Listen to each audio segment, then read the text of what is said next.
Ракометарите на Текстилец од Штип продолжуваат со одлична победничка форма, откако на гостувањето кај Кичио во меч од 8-то коло на првата ракометна лига со убедливи 16-49 го декласираше тимот на Кичио кој останува на дното од табелата.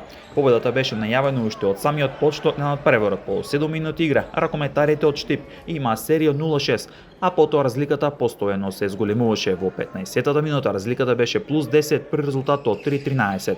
Во втори дел Текстилец играше како на тренинг надпревар без проблеми, стигна до убедливата победа од конечни 16-49. Кај Кичио најпрецизен беше Филип Тошев со 10 погодоци, кај Текстилец истигна Филип Джинес со фантастични 15 погодоци, а го следеше Јован Атанасовски со 9 реализации.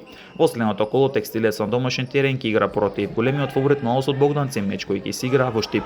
Екипата на Овче поле на домашен терен загуби од Драчо Јуниор со резултат од 19-22, а пак Македонија Ѓорче Петров на домашен терен со 39-20 го декласираше шампион. Партизан во неизвестен дуел го доби тимот на Преспа со резултат од 33-20.